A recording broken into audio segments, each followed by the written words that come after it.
Back now, as you know that we have started a new chapter, that is arithmetic progression.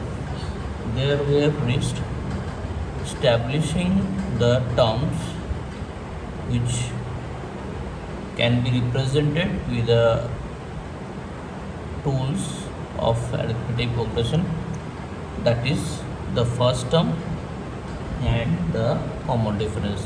We already have spoken about the definition of the term D, common difference, which is the difference between the any two consecutive terms of the series if it is a arithmetic progression, and that is described as D. And now if we want to see the terms starting from the first term A, what are the terms can be represented with the first term, and the common reference is like this.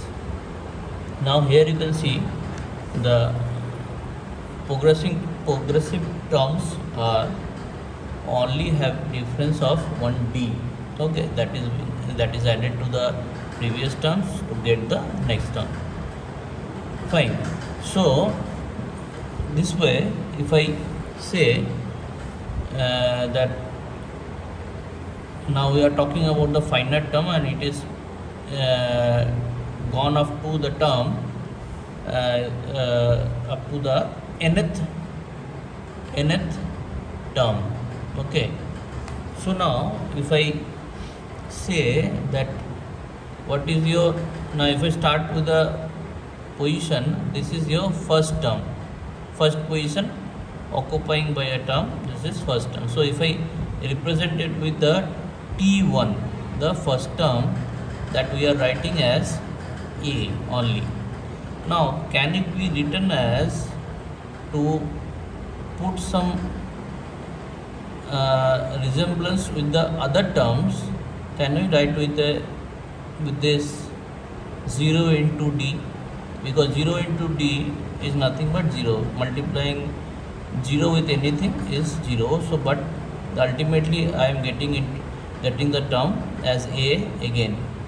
Why I am writing this? Because with this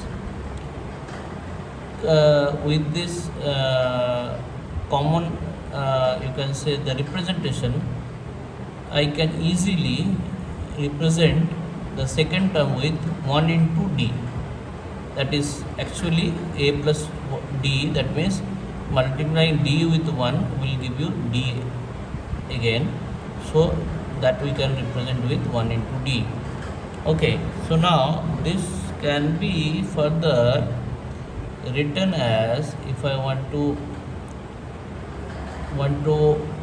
put a relation with the term name, that means term 1, that also can be written as 1 minus 1, that will give you 0 into D. Okay, in a similar way, if I can write this term as 2 minus 1 into D, that also holds good. What is the advantage of writing this way? There I can resemble this position of this number with the position of the term. So that means if first term is said to be T1, then this number will come same as the position number. If it is second term T2, term 2 or second term, then this number will match with the term number. Similarly, without following this way, if I follow the rule here, I can write the third term as 3 minus 1 into D. Okay, and now if I want to match this with the third term, that definitely will match the third term as per the rule.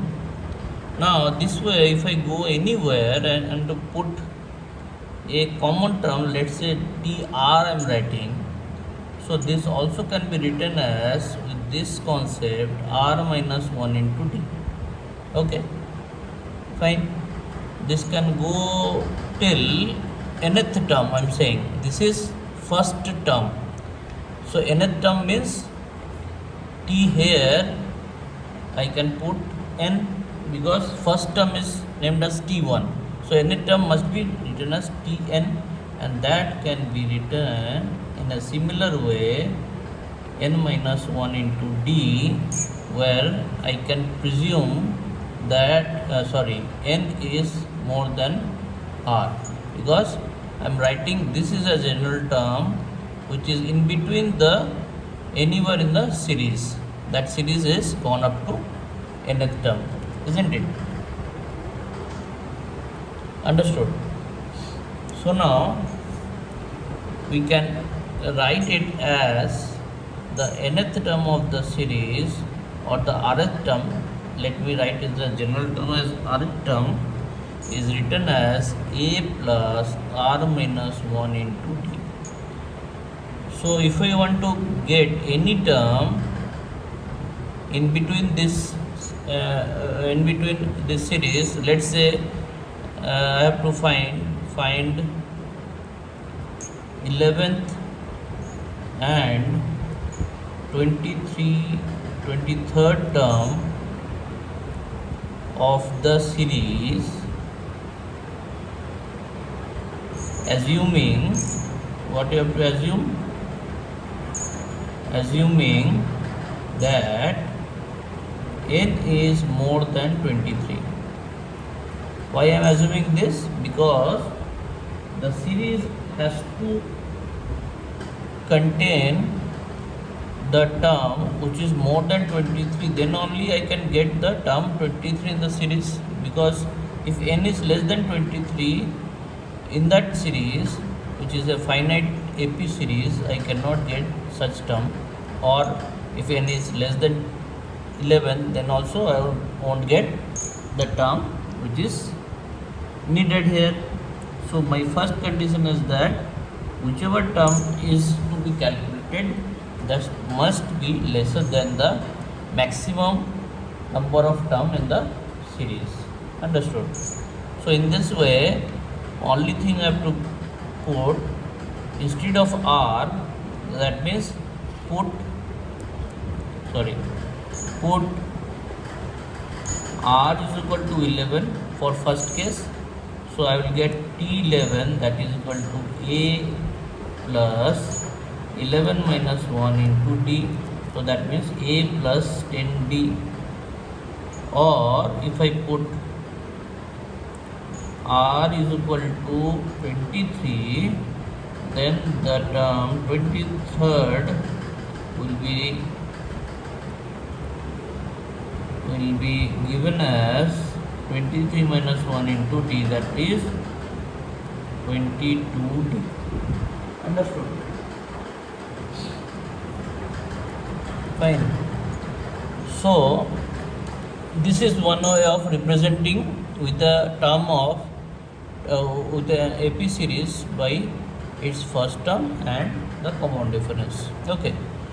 Now there may be other way, that any unknown series where the term can be represented as any let's say any alphabet, and that where nothing is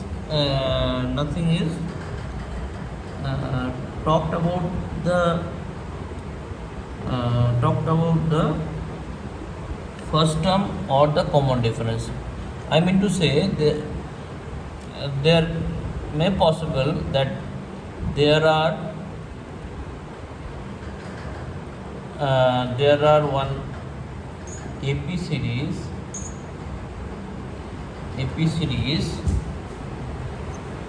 and the 4 consecutive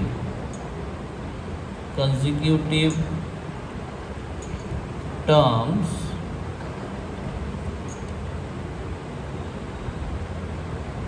any of 4 consecutive terms is given as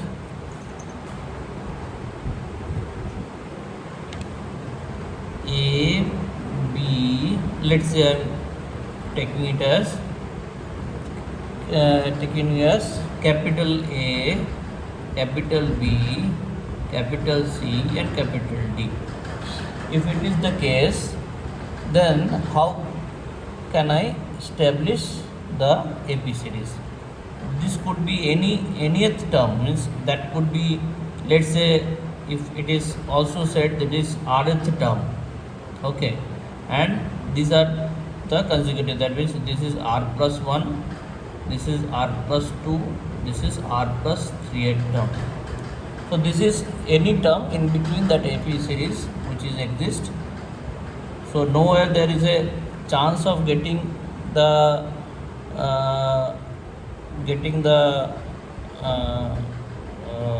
knowledge about the first term, nor the knowledge about the common difference. Then how can we establish similar series?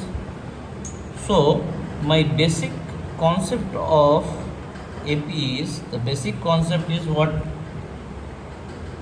Basic concept of AP series is the difference between two consecutive terms are equal. So this is my basic statement of an AP series. So on that basis, whether we can do anything with the information given. So as these are consecutive terms, so these are consecutive terms, so then we can say that, and these are given in a sequence starting from the lowest to the highest. So if it is A, B, C and D are the consecutive terms, then with the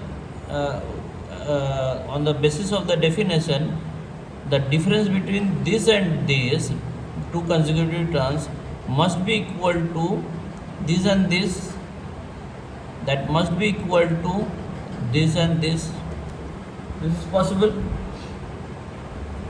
This is the definition of the AP, where the difference between the two consecutive terms means B minus A has to same as C minus B, and that has to same as D minus. Now if this we can write as D, difference, common difference, because we know the difference has to be same and that is named as common difference. So we can name this as D. So D can be found out. Now there is another additional information that A is your rth term. So TR, what we know is first term. If I assume for a while, assume first term is equal to A here in this series given. So this is equal to A plus R minus 1 into the D. Now can we establish the relation of the thing, relation with the term given? So TR here is A term, so this is A and this is small a, and this is R minus 1 and this is D. So from there, can it be possible to find A? What is A? It is nothing but A minus R minus 1 into D. So that means this you are bringing this side, so you will get A. So this you also find out. So with this, can we represent all these terms? So A means what? A plus R minus 1 into D. Okay. A is A plus R minus 1. So A you can get here. Okay. So that means A is rth term. So A is A plus R minus 1 into C. Then B is equal to what? A plus d.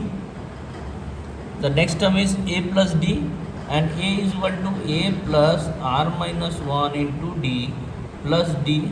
So that means a is equal to a plus rd minus d plus d. So this will be cancelled out, is equal to a plus r into d.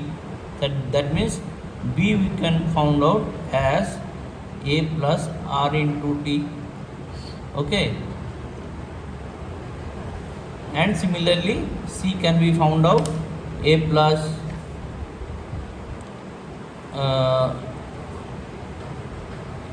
similarly c can be found out as b plus d, and you can put the value accordingly and you will get the value. This is a plus r plus 1 into d, this way. And this a you can find from any of this equation, because a is known term, r you know which term, d you can find here. So you can get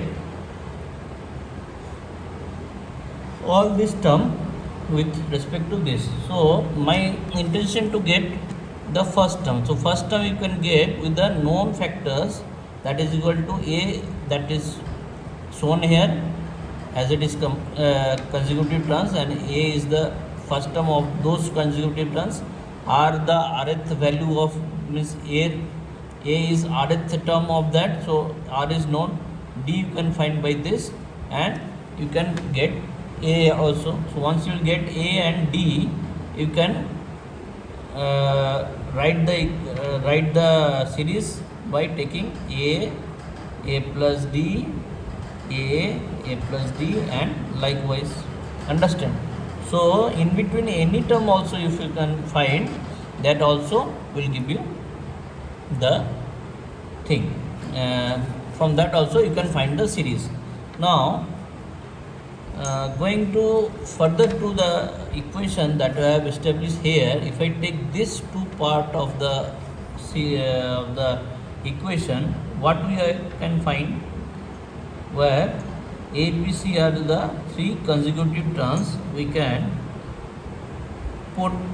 bring c one side to the a. So I can write a I am bringing, because this is negative sign, so I want to bring it to the c side, and b can be brought into the side of b actually. So this is 2b. So that means this also can say the case, what you can see here, b is the term in between the two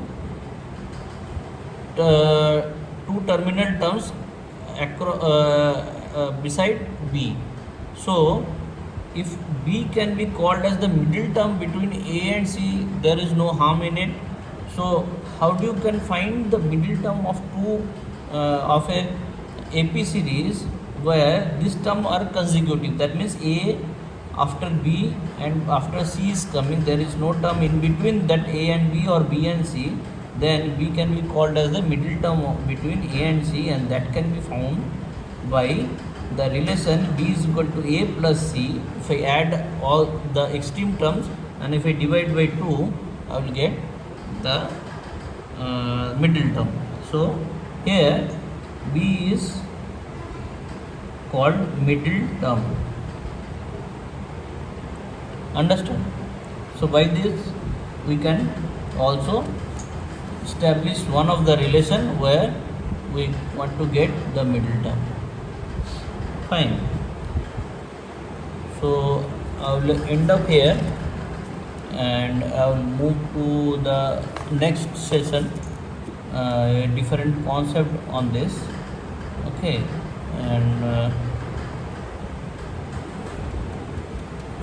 and by that time just revise, because this is very simple theorem, there is no much complication in that, but how I am proceeding, you just follow it by following the video thoroughly.